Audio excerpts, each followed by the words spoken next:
হরে কৃষ্ণ। গোপুসোনা, আমার শতকোটি প্রণাম নিও। তোমার ভক্তদেরও আমার শতকোটি প্রণাম রইল।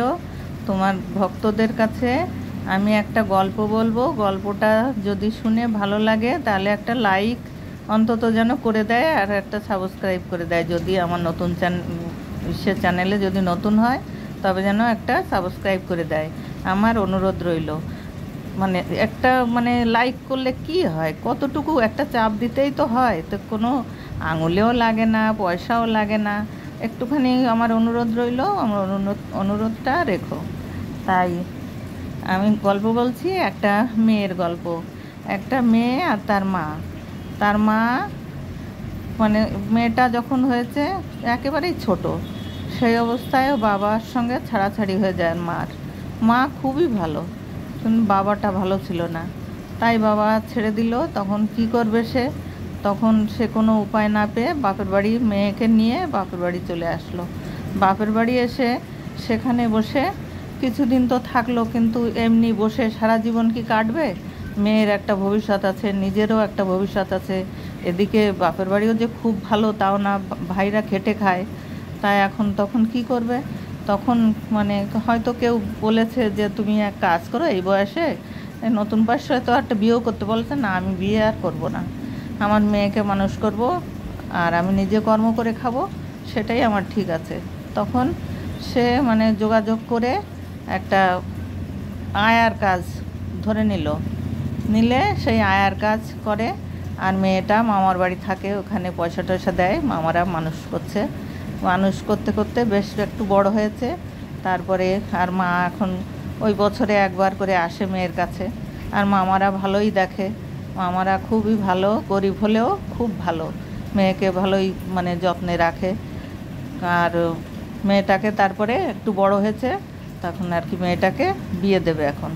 তা একটা ভালো ঘরে, সেই ঘরেরও এক ছেলে এক মেয়ের বিয়ে হয়ে গেছে। ছেলেটা খুবই ভালো, তার সঙ্গে তখন বিয়ের কথা হয় আর কি। তখন বিয়ের কথা হলে মেয়েটাকে মেয়ের তো জানে মামার বাড়ি থাকে, বাবা নেই, তবু এরা মেয়েটা ভালো দেখে, মেয়েটার চেহারাও ভালো, আবার সব চরিত্রও খুব ভালো আর কি। তাই আর কি দেখে এরা নিল যে এদেরও ভালো অবস্থা, কিন্তু ছেলে এমনি চাকরি বাকরি করে না, তবে ভালো অবস্থা আর কি, খেয়ে পরে খুবই ভালো আছে।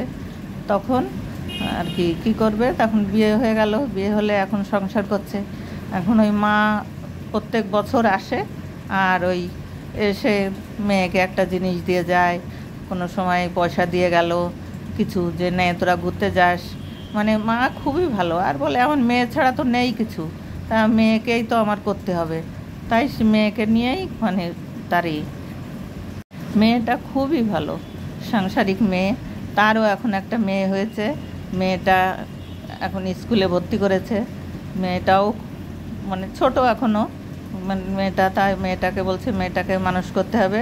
তার মাও বলছে মেয়েটাকে মানুষ করবি, আর শ্বশুরবাড়ি, শ্বশুর শাশুড়ি সবাইকে ভালো দেখবি, স্বামীর সঙ্গে ভালো থাকবি। কারণ মা তো জানে যে স্বামীর সঙ্গে আলাদা হয়ে তার জীবনটা কী অবস্থা, সে নিজেই বুঝতে পারছে যে সেই ইয়ং বয়সের থেকেই তার আলাদা হয়ে যেতে হলো স্বামীর সঙ্গে। সে তার নিজের দোষে না, তার স্বামীরই দোষ, তবুও সে মেনে নিয়েছে, ভাগ্য যা, তার ভাগ্যে এটাই ছিল, তাই সে কি করবে আর। তাই সেইভাবে যা হোক মেয়েটাকে মানুষ করে দিল, যা বিয়ে হয়ে এখন সুখে স্বাচ্ছন্দ্যে সে আছে, কোনো অসুবিধাই নেই। ছেলেটাও এত ভালো, কিছু রান্না করলে, ভালো কিছু রান্না করলেই বউকে বলবে বাবাকে এটা দিয়েছো, বাবাকে ওটা দিয়েছো, যাও বাবাকে দিয়ে আসো, বাবাকে করো, মাকে দাও, খুব মার বাবার যত্ন নেয়। তাই এটাও একটা ছেলে। আর একটা ছেলের কথা বলছি, সেই ছেলেটা এর তো তবু একটা বোন দিদি আছে, আর সে তার মায়ের একটা ছেলে শুধু, আর কেউ নেই।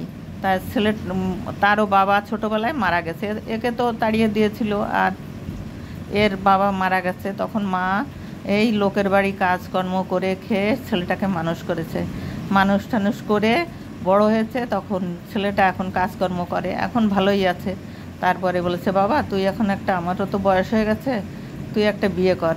তখন ছেলে কি আর বিয়ে করবে, এখন মা যা হোক আত্মীয় স্বজন ধরে ছেলেকে বিয়ে দিয়েছে। এখন বউটা এসে মাকে আর দেখতে পারে না, মাকে দেখতেই পারে না। ছেলেটা যখন মা বলে যে মাকে ভাত দাও, বলছে হ্যাঁ দিচ্ছি, তুমি খাও না, দিচ্ছি, এরকম করে বলে। তখন এবার ওর খাওয়া হয়ে গেল, তখন ও কাজে চলে গেল। তারপরে ওর মাকে ভাত দেবে মানে সেই হয়তো বাসি ভাত থাকলো বা বাসি তরকারি, সেই সব দিয়ে ভাত দেবে। একটুও মানে শাশুড়িকে যত্ন করে না আর দেখতেই পারে না। বলে যে বুড়িটা মরেও না, বুড়িটার মানে জন্যে আমাদের যত ঝামেলা। তাহলে ঝামেলা বুড়িটার জন্যে, সংসারটা পেলি কোথায়? সংসারটা ওই বুড়িটার জন্যেই তো হয়েছে। সংসারটা, স্বামী, সবই তো ওই বুড়িটার না। তাই এইটুকু মেয়েরা বোঝে না। কোনো মেয়ে বোঝে না যে তাহলে এরকম করলে একদিন মানে সেই ওরকম করছে আর কি। তখন ছেলে এসে মানে ঘরের পিছন দিয়ে এসছে, রাস্তার সাইডে, ঘরের সাইড দিয়ে রাস্তা, তখন শুনতে পেয়েছে। ও দাঁড়িয়ে সব শুনলে তখন মানে ও পুরো কথা হয়ে গেছে। তখন এসে ও না জানার ভান করে বলছে কি মা ভাত খেয়েছে? তা বলছে হ্যাঁ খেয়েছে, ওর মাকে ভাত দিয়েছি, সব কিছু এত যত্ন করে বলছে। তখন বলছে কি যে তুমি যে আমি সব শুনতে পেয়েছি, তুমি একটু আগে আমার মাকে যেভাবে কথা বলছিলে, তাহলে তুমি এই যে আমার মাকে যে বললে যে তুমি আমার মা তোমার মানে একটা ঝামেলা, তাহলে ঝামেলা যদি হয় তাহলে তুমি থেকো না। তাহলে আমার মা কি করেছে? আমার মার তো কোনো দোষ না। তাহলে তুমি যখন ঝামেলা মনে করছো, তুমি চলে যাও বাপের বাড়ি, যেখান থেকে এসছো তুমি সেখানেই চলে যাও। তুমি আমার মাকে এরকম করতে পারবে না। এরকম যদি করো তাহলে তোমার এ বাড়িতে জায়গা নেই। তারপরে তো মানে বলছে তোমার বাবাকে আজকেই আমি খবর দেবো, তোমার বাবা এসে তোমাকে নিয়ে যাবে, তুমি যেভাবে এসছো সেইভাবে চলে যাও। তখন ও হাতে পায়ে ধরা শুরু করেছে, না আমার বাবাকে বলো না, আমি আর এরকম করব না। বলছে করবে না, কথা দাও যদি আমার। তখন ওর মা বলছে না বাবা ওরকম করিস না, কেন বৌমাকে পাঠাবি? আমি এখন বুড়ো হয়ে গেছি, আমার হতে পারে ভুল, তাই হয়তো বৌমার, দেখ সবাই তো সমান হয় না, বৌমার হয়তো আমার দেখে একটু কষ্ট হয় করে, তাই আর কি বলে কি না মা আমি সব শুনেছি, ও তোমাকে দেখতেই পারে না, সহ্য করতে পারে না। তখন বলছে যে না আমি আর এরকম করব না, আমাকে তুমি ক্ষমা করে দাও। আর শাশুড়ির কাছেও যে ক্ষমা চাইছে, মা আমাকে ক্ষমা করে দাও, আমি বুঝতে পারিনি, আমি ভুল করেছি, তা আর কোনো দিন তোমার সঙ্গে এরকম আমি করব না। বলছে ঠিক আছে। বলছে মা তুমি যদি আমার মেয়ে হতে তাহলে আমি কি করতাম? তাই আমার মেয়ে মনে করেই আমি তোমাকে ক্ষমা করে দিলাম।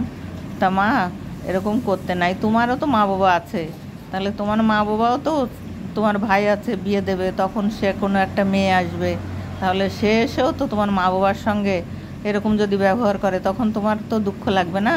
বলে হ্যাঁ মা আমি বুঝতে পেরেছি, এখন আমি আর এরকম করব না, আমাকে তুমি ক্ষমা করে দাও মা, আমি আর কোনো দিনও করবো না এরকম, তুমি আমার মা, তুমি আমার সব কিছু, আমি আমার নিজের মায়ের মতোই দেখবো তোমাকে।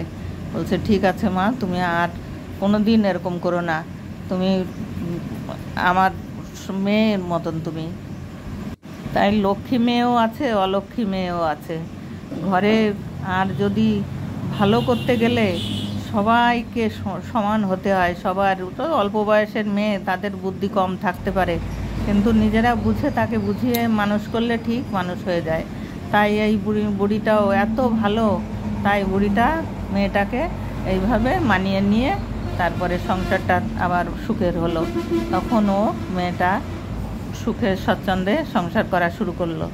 তখন বুড়িটাও সুখে থাকলো, আর ছেলেটাও সুখে থাকলো, বউটাও সুখে থাকলো। জানে যে মা আমি কদিন বাঁচবো, আমি তো তারপরে মরে গেলে তোমারই সংসার, তোমারই সব কিছু দেখতে হবে, আমি তো তোমাকেই দিয়ে যাব সব কিছু। তাই এভাবে তুমিও ভালো থেকো, তাহলে দেখবে তোমারও ছেলে সন্তান হবে, তোমারও বৌমা আসবে, তখন তুমিও এইভাবে সংসার করবে।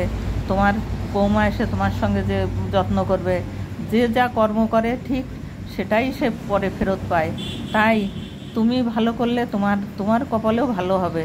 তাই সেই জন্যে কারোর সঙ্গে খারাপ ব্যবহার করতে নাই। আর শ্বশুর শাশুড়ি মা বাবার সমান দেখতে হয়। হরে কৃষ্ণ কৃষ্ণ কৃষ্ণ হরে হরে, হরে রাম রাম রাম হরে হরে। নমস্কার নমস্কার আমার গোপাল, নমস্কার।